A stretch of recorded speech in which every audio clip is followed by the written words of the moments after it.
Before my wife and I had children, we went to a water park one day on vacation together as newlyweds.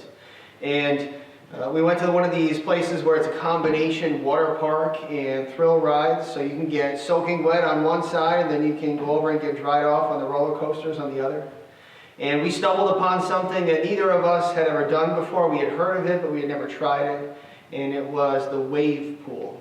And if you've never seen a wave pool before, it is basically an abnormally large swimming pool that can fit hundreds of people in it. And it has a special machine on the far side of it, on the deep end, that makes ripples in the water that progressively turn into very large waves as time goes on. And as you progress to the shallow end of the pool, it's where the little kids are standing in their probably required by law life vests, even though the water is only ankle deep. And my wife and I have never really been able to do anything halfway. For example, one time we signed up for a bike tour in a nearby town, and there were tours that were as low as 5 miles all the way up to one that was over 100 miles. And of course, we had to do the one that was over 100 miles because that's just the way we are. And that was a very interesting day, to say the least. We signed up for another running race. It's called the Catskill Mountain Relay. It's 100 kilometers long, and you do it with a team. And you can either have a team of 10 people where each person does one 10K, which isn't a big deal if you're a decent runner, or you can sign up with a team of 5 people where each person does 2 10Ks. So again, which one do you think we signed up for? Of course, the team of 5, because it was just more challenging. So we took that frame of mind to the wave pool, and instead of hanging out with the little kiddies in the shallow end, we went to the deepest part of the pool to see what it was going to be like.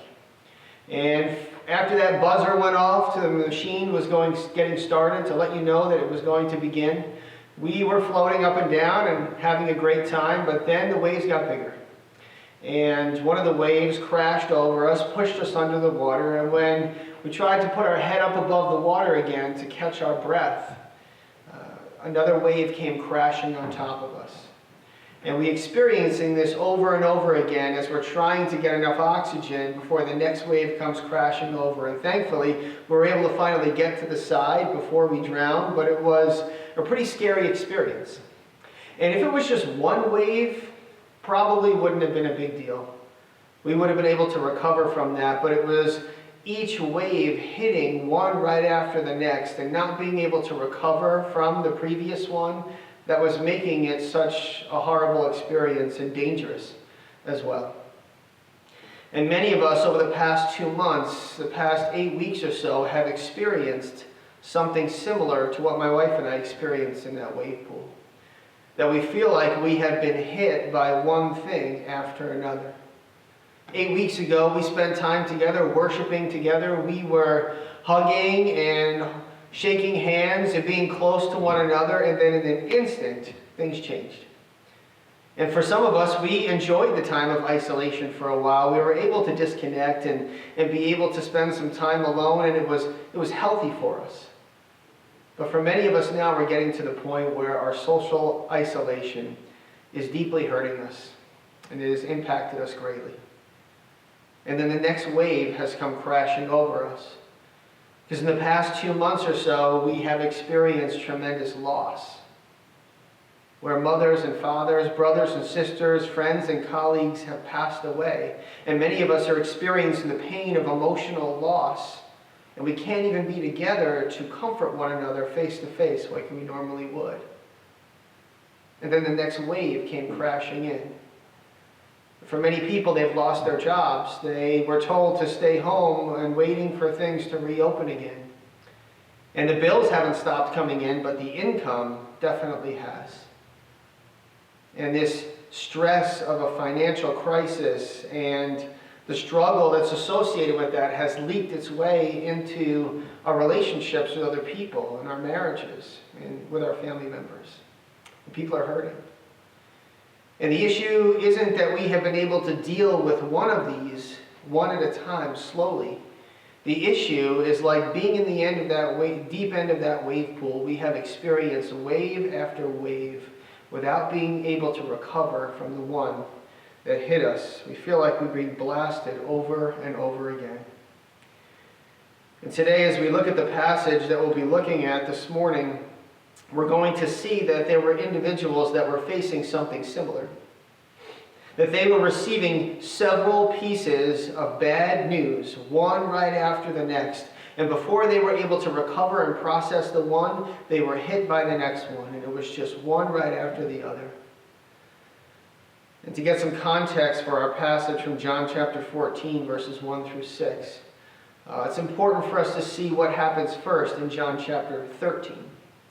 And in John chapter 13, Jesus is sharing a special time of fellowship with his closest friends, with his disciples. And they're having this meal together.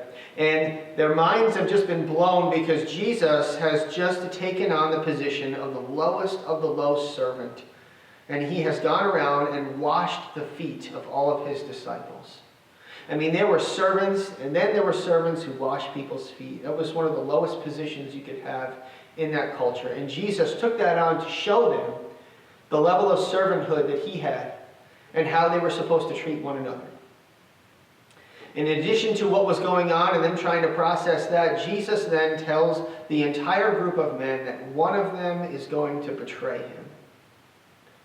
He even says at the end of chapter 13, at the end of that same exact passage, he tells Peter, one of Jesus' closest disciples, that he is going to deny Jesus 3 times before the next day comes. And then he drops arguably the most challenging thing on them in that meal. As their head is spinning from all the news and the news about betrayal, Jesus says that he is only going to be with them for a short time left. And where he is going, they're not going to be able to follow at this time. And these men had left their homes, they had left their families, they had left their professions, they had left everything behind to follow Jesus for years. And now they are told that he's going to be leaving them and that they can no longer follow him anymore. So this must have been an incredibly frustrating time, an incredibly confusing time, difficult to understand what was taking place. It was a very distressful situation that the disciples were in. And there had been times in the past where Jesus had told them things that they just didn't understand, but he was able to explain it to them. Later on, parables that they just didn't pick up.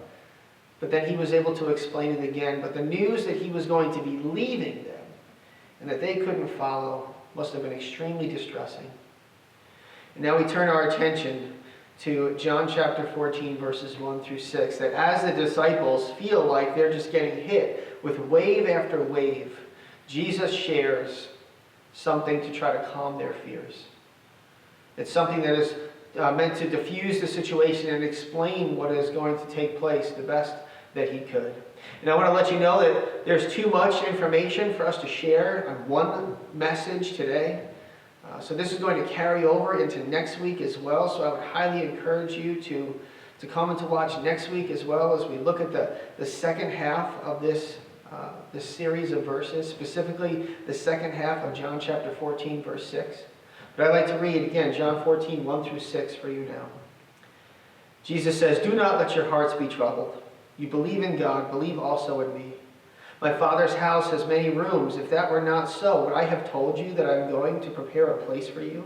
And if I go and prepare a place for you, I will come back and take you to be with me, that you also may be where I am. You know the way to the place where I am going." Thomas said to him, "Lord, we don't know where you are going, so how can we know the way?"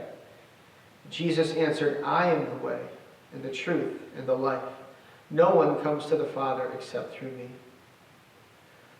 So clearly Jesus could sense the confusion that was in the room. He could sense that there was some distress. So he does his best to calm their fears in these 6 verses at the start of chapter 14. So in order to calm their fears, the first thing that he says to them, he says, "Do not let your hearts be troubled." And he encourages them to trust him. He says, "You believe in God, believe in me also." And as I said before, these men had left their entire way of life. They had left their professions, left their families, left their homes, left the places that they were accustomed to, and they trusted Jesus as they followed him. And Jesus is telling them that just as you have trusted me during your time in following me, trust me now. in this time of confusion and distress. So the question comes is, what about you? If you're a follower of Jesus, do you still trust him during this time? Even as you have experienced wave after wave of distressing things taking place, difficult circumstances, do you still trust that he knows what is best for you? Just as he knew it was best for his disciples on that night of bad news, Jesus is telling you today to not let your hearts be troubled and to trust him. And next, he specifically addresses the major concern of not being able to follow him physically where he's going. And Jesus had just told them that he was going to be leaving them soon and that they wouldn't be able to go where he was going at that time. And then he tells them one of the most confusing statements that really must have caused some really challenging emotions at that time. He says, "You know the way to the place where I am going." And this was enough for one of Jesus' disciples, Thomas, to finally speak up. And I want you to think about yourself. I want you to think about a friend who that you're really close to, and they're having this amazing party that you would love to go to. You just want to be with them. And you just want to know where this party is to be able to figure out the directions on how to get there. Imagine if your friend told you, said, "You know what, you know the place. You know the way to the place where the party is." You would look at them and say, "Well, if I don't even know where the party is in the first place, how in the world am I going to know how to get there?" And this is exactly Thomas's question to Jesus. After Jesus says, "You know the way to the place that I'm going," Thomas says, "We don't even know where you're going. So if we don't know where you're going, how in the world can we know the way to get there?" And this is where Jesus shares some of the most profound truth that was ever uttered from his lips while he was on this earth and was recorded in the Gospels. Jesus says, "I am the way." He says, "I am the way, the truth, and the life." He says, "No one comes to the Father except through me." And we have the luxury of sitting from our position in history and seeing how God's perfect plan unfolded from there, and truly seeing and understanding what it means that Jesus is the way to the Father. And we can see it all perfectly come together. But clearly the disciples, this wasn't really enough for them, and they were still confused as they were blasted by wave after wave of bad news. And if you keep reading in John chapter 14 from verse 7 on, you'll see that confusion continues. But it's important for us now to understand and to look at what is this way and where is this way leading to, because it should be a comfort to us during this time. So after urging his disciples to trust him, Jesus says that he is the way. We need to understand the magnitude of this statement. You see, we live in a world that offers temporary things. It offers temporary comfort. It offers temporary security, because in a moment, our security and our comfort can be ripped from us, and we have seen that taking place over the past 2 months, that our comfort and our security has been taken from us in a dramatic way. We live in a world where people fight to get ahead. They work at their job to get a promotion in order to have more money, to get a nicer house, to get a better car, to get better technology and a better investment plan, a better retirement plan for their future. And they chase after these things. And Jesus is telling his closest friends that he is the way to their true home. And this is the way to a place where we are not worried about what others think of us. We're not stressed about the things of this world or the things that we chase after. But Jesus is telling us that he is the way to something that is far superior and that is forever. That he is a way to the place where our security and our comfort is everlasting, because we will be in God's presence. That we will not be stressed and worried about the things of this world, but we will be in God's presence and be provided for. So all of us need to answer some questions this morning. The first thing is this: do you feel like this world just has beaten you down? Many of us felt this way before this crisis even happened.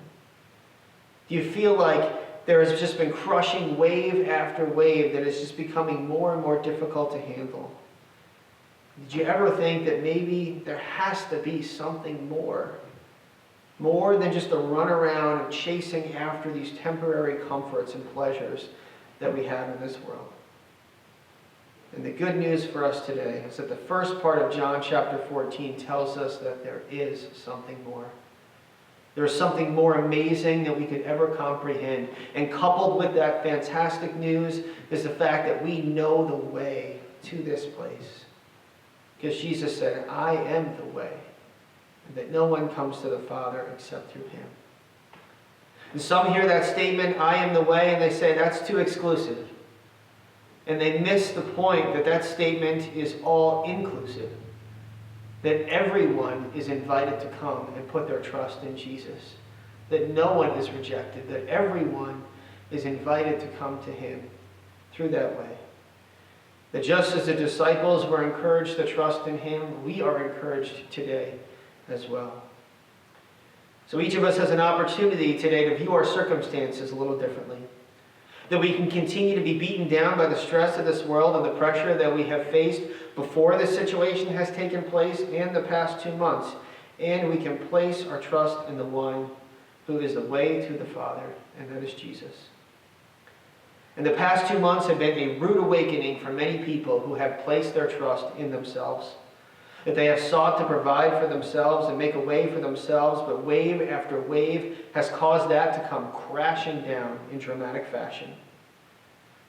So perhaps today is the day.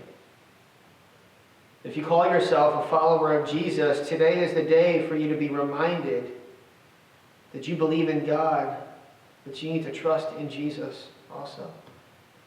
That just as the disciples were told to trust in him as they heard the distressing news, that you are encouraged to not let your hearts be troubled and to put your trust in him as well. It's also a reminder that we have something to look forward to. My family and I go on vacation for about 6 days a year. We go to Maine for about 48 hours. We go to Hershey, Pennsylvania for 2 days. And we go to Thanksgiving away in Pennsylvania to meet my wife's family for 2 days. And I look forward to those 6 days so much. To get away from the craziness of life, to be able to worry about somebody else making meals for me, and I can just relax and be with my family and enjoy that time.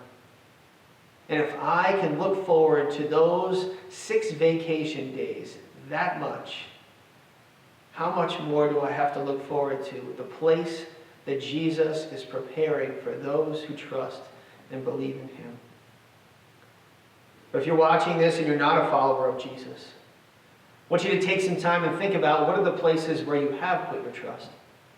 Have you put your trust in your government leaders who for the past 2 months have been trying as hard as they can to get ahead of a virus that has just wreaked havoc in our culture and our society? Have you put your trust in you to provide for yourself and have recognized that that isn't going too well either? And perhaps today is the day for you to place your trust in the one who will not let you down.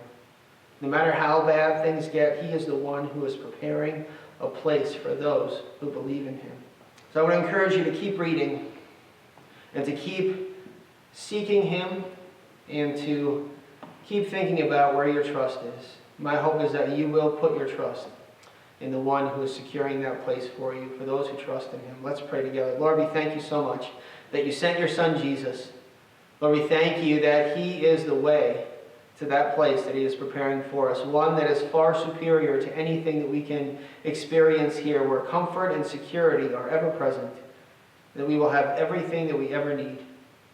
Lord, we ask that you would help us, especially during this time, to put our trust in you. And we just pray these things in your name. Amen.